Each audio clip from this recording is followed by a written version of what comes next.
Ngayon ko lang narinig na the NBI is enforcing a foreign warrant. No?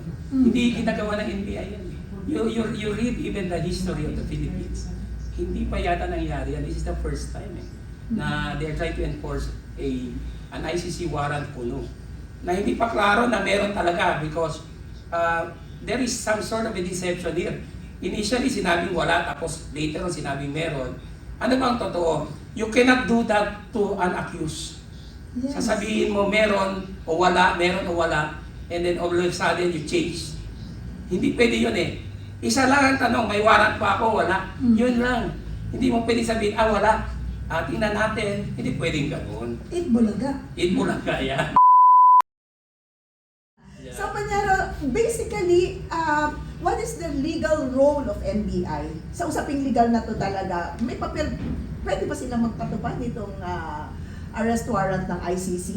Well, yung authority nila, dubious illegal yung ginawa nila because under our system and granting for the sake of argument without admitting na merong residual jurisdiction ng ICC dito under the Rome Statute, ang merong authority na magpatupad ng warrant, even a notice from the Interpol, ay ang PCTC.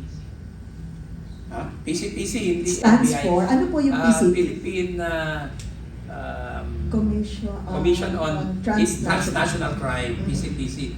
So, PCTC is the one task. Iyon ang counterpart na mag-implement ng mga processes ng ICC, even pag dinaan ng ICC yan sa Interpol. So, tama ka.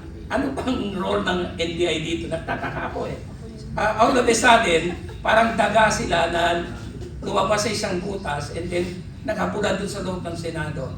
When, in truth and in fact, legally and factually, wala silang authority to enforce that warrant kung meron man. Kasi hindi naman sila PCTC so, yon ang problema dyan ng NBI. They can be questioned not only for the actions they did doon sa session ng Senado, at saka yung habulan na nangyari at panggugulpi sa isang OSAA security and other harassment, but even their authority. Remember, pag walang authority yan, usurpation yan under the revised penal code, and they may even be graft under the anti-graft law. Kaya NBI to yung kanilang executive director and the director of the NBI NCR should explain and should tell us saan nanggagaling yung kanilang poder or authority. So yan, for the first time I did not brought it out to any media outlet kasi hinintay ko ito kay Kapeni at aking kaibigan, kay Commissioner Contacto. Inilabas ko ito for the first time, yung authority niyan Saan nanggagaling yung authority nila? They have the audacity to implement an ICC warrant kuno, tapos wala naman silang legal power to do. Ngayon ko lang narinig na the NBI is enforcing a foreign warrant. No? Hindi ginagawa ng NBI yan. You read even the history of the Philippines. Hindi pa yata nangyari yan. This is the first time na they are trying to enforce an ICC warrant kuno. Na hindi pa klaro na meron talaga because there is some sort of a deception here. Initially sinabing wala, tapos later on sinabing meron.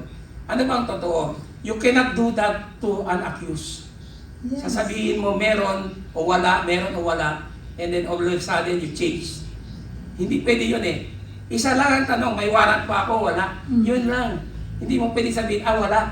Tingnan natin. Hindi pwedeng ganoon. Itbulaga. Itbulaga, yan. Laban o bawi? Oo, hindi pwede. Kasi yung kanyang liberty is at stake. Aarestuhin yung tao tapos hindi mo sasabihin yung katotohanan because you're trying to play games, you're trying to use deception.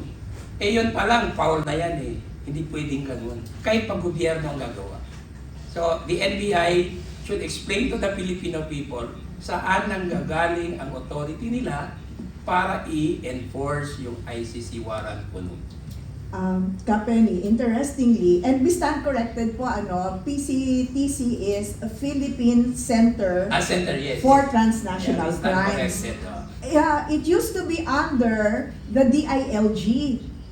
Okay, kaya siguro in a way sinabi ni Secretary John John Vic no na inactionable document yung sinasabi nilang ICC warrant. However, yung functions po niya na i-transfer na sa Office of the President. Okay, etong PCTC. But yun nga siguro, Attorney Luna, no, yung sinabi niyo nga na kung ayaw mabahiran ng OP, no, ng Office of the President, na this is a political move. Kasi hindi ba they already made a stand noon eh, wala, and we will not entertain any ICC request or we will not cooperate. Tapos biglang may ganito, hindi kaya yun ang dahilan bakit NBI ang pinakilos nila kahit wala na bending dalo na rin siguro ito. Actually, law breaking, bending the law, law breaking ito kasi wala talagang authority ang NBI. Kasi PCTC ang merong authority, yun ang counterpart eh. So, hindi pwedeng i-shortcut ito, hindi pwedeng mag-cut corners ang Malacanang. I doubt kung merong dokumento galing sa PCTC. At saka hindi pwedeng i-delegate na yan eh. Hindi pwedeng gano'n. Kahit pag gobyerno ang gagawa. So, the NBI should explain to the Filipino people saan nanggagaling ang authority nila para i-enforce yung ICC warrant po nun. Kapeni, interestingly, and we stand corrected po, PCTC is a Philippine Center Center, yes. for yes. Transnational Yeah, stand Crimes. corrected, Yeah, it used to be under the DILG. Okay, kaya siguro in a way sinabi ni Secretary John Vic no na inactionable document yung sinasabi nilang ICC warrant. However, yung functions po niya na i-transfer na sa Office of the President. Okay, etong PCTC. But yun nga siguro, Attorney Luna, no, yung sinabi niyo nga na kung ayaw mabahiran ng OP, no, ng Office of the President, na this is a political move. Kasi hindi ba they already made a stand noon eh, wala, and we will not entertain any ICC request or we will not cooperate. Tapos biglang may ganito, hindi kaya yun ang dahilan bakit NBI ang pinakilos nila kahit wala na bending dalo na rin siguro ito. Actually, law breaking, bending the law, law breaking ito kasi wala talagang authority ang NBI. Kasi PCTC ang merong authority, yun ang counterpart eh. So, hindi pwedeng i-shortcut ito, hindi pwedeng mag-cut corners ang Malacanang. I doubt kung merong dokumento galing sa PCTC. At saka hindi pwedeng i-delegate ang authority ng PCTC to the NBI. Bawal po yan. At saka yung action nila, hindi naman joint operation eh. Ang kanilang ka-joint doon, si Trillanes. My goodness! Bakit nandun siya? Hindi nga siya PCTC. Ano ba yan? Ano ba nangyayari sa atin? Wala na ba tayong respeto sa ating batas? Saan na yung rule of law? If Senator Miriam Defensor Santiago were alive today, she would have mumurahin talaga. She would have been very furious sa nangyaring ganito. And if she were a sitting senator, she will definitely hold them in contempt of the Senate. Kasi binastos ang Senado, binastos ang batas. Kasi saan na ngayon yung kanilang pinanggagalingan? Saan yung authority nila? Did the Office of the President issue any authority to them directly? Well, as the executive, pwede naman gawin yan. But Malacanang is denying na wala silang kinalaman dyan. And PCTC has not issued any statement na nag-authorize sila and they cannot delegate that power. May hearing na tayo sa Committee on Foreign Relations ni Senator Amy before on the kidnapping and expulsion of PRRD. Naklaruhan niya na PCTC ang dapat. Ito, NBI. So NBI, you should come clean on this. Otherwise, you will face charges not only from Senator Bato, but even from the citizens of this country because you seem to have violated Philippine laws and public offenses yan. Yung ginawa ninyo, you have exceeded your authority. Although mahal natin ang NBI as an institution, marami tayong history na ang NBI had been effective professional organization And I believe that many men in the NBI and women are professional and with integrity, ginagawa nila ang kanilang trabaho. But the present leadership should explain bakit suddenly nandun sila, ginawa nila yung aksyon na hindi dapat nilang ginawa, at bakit nandun si former Senator Trillanes displaying a document which he claims to be an ICC warrant na hindi naman siya authorized na gawin. So, hindi dapat nangyayari ito sa Pilipinas. Kahit we are a poor country, sometimes hindi tayo tinatrato ng equal ng ibang malalaking bansa. Pero within the sphere of the Philippines, within our realm, dapat nandun pa rin ang respeto. Pilipinos pa rin tayo eh. Huwag ganon. Government should be loving and caring of its people, of its children. Huwag ginaganon. Even if Senator Bato belongs to the PDP and very close to Vice President Sara Duterte, huwag niyong ganunin ang tao. Because Senator Bato is an elected Senator of the Republic. Pag ginanon niyo siya, parang binastos niyo yung mga bumoto sa kanya. And these are millions of Filipinos. Masakit po yan. And I take that personal.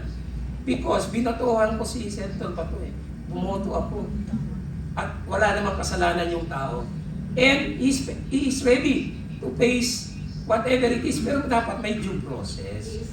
Huwag naman shortcutin. Do not cut corners.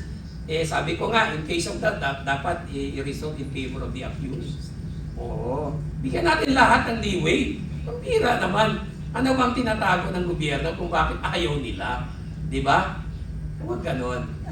May tinatago, kaya ayaw nila. Kaya nga, may agenda, may naratibo, and here comes the media, hindi naman lahat. Hindi natin nilalahatin ito, no? Pero some media are quick on the draw. Ano-anong black propaganda ang sinasabi? You should not be like that. Dapat mag-research kayo ng mabuti. Hindi lang yung black propaganda nilalabas nyo para sirahin nyo si Senator Bato. You know, I understand his reaction doon sa gallery. Yeah. Kung bakit nagalit siya. Kasi may nagtanong doon. Bakit daw siya nandun? Sabi niya, I'm a senator. Yes. I was elected by the people. Trabaho ko. Noon sinasabi niya, hindi ako nag-appear. Absent ako.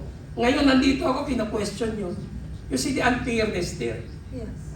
Hindi natin sinasabi na lahat ng media ganun ha. But before kayo mag-judge, before kayo magbitaw ng salita, isipin nyo muna kung fair ba yan. Hindi dahil pabor kayo sa administrasyon o meron kayong kinikilingan.